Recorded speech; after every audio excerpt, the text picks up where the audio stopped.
Hello, I'm John Elder, and we're embarking on a journey to discover the deadly dozen top data science mistakes that can derail your project. Number one is to lack data. Seems crazy to do data science without data, but is it the right data? Is it complete data? Is it correct data? We first talked about this list in my first book, which is Data Science Handbook, won Book of the Year in mathematics back in the day. And it was a very popular chapter, and I'm now extending it and modernizing it with some more information. A subset of the topics in the blog I'll talk about in this video. The first one I want to mention is you need both sides. If you have labeled cases, you have a supervised learning problem. If you're doing without labels, all you can do is unsupervised learning, which is either clustering or anomaly detection or principal components. Very useful, but not nearly as powerful as if you have labeled cases. But we had a client once show up for an anti-fraud problem with all of their fraud cases and only their fraud cases. So I had to politely explain we need to see the other side as well, because the true modeling power comes from the contrast. So remember that simple point to label, to need both sides of the equation. Now there are problems and holes in the data that you normally wouldn't understand or expect to see without some experience. And I liken the process of modeling data as being like trying to build a salad out of the weeds you find in the yard. You know, you haven't planted data for data science. It was usually there for another reason, like billing, and you're having to work with found data. And there could be gaps in this data that are very serious that lead you to the wrong conclusions.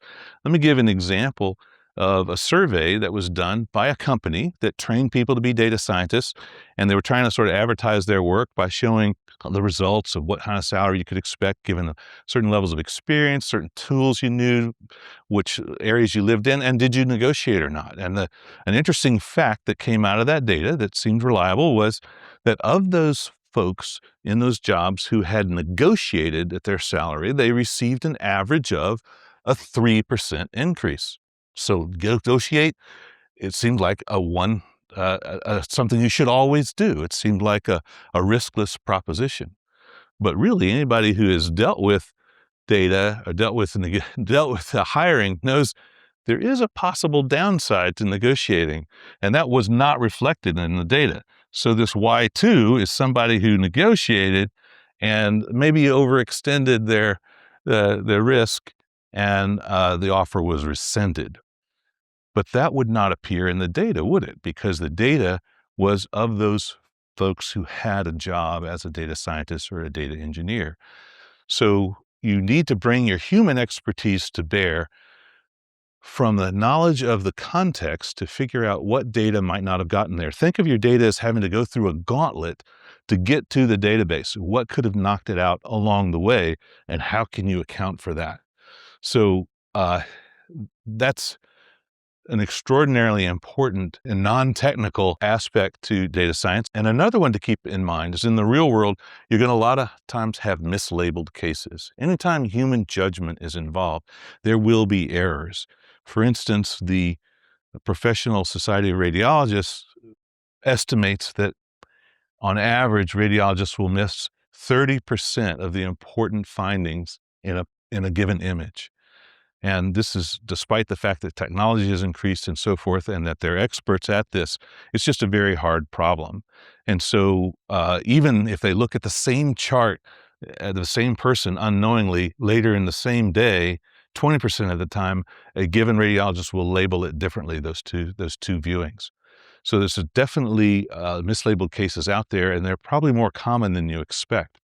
One way is if you can find a great way to visualize it and look for atypical cases. But another simple way is to take the cases that the model and the humans disagree on the most. It could be the model's fault and it needs to be fit better with more information or something. It very well could be the human's fault. And in some cases, it's not accidental. You can find collusion and fraud this way.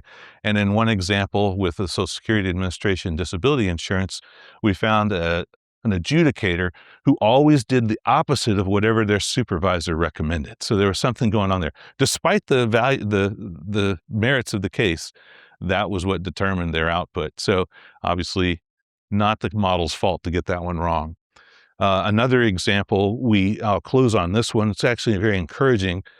We did a problem with a client that, involved biometric information, and they were frankly not really excited about working with data scientists. I don't know why, we're such charming people, but anyway, uh, they, uh, they were kinda determined to show that our model wasn't helping. So they took the top 200 cases that the model couldn't get right and re-examined those cases, and they came back with a completely different attitude.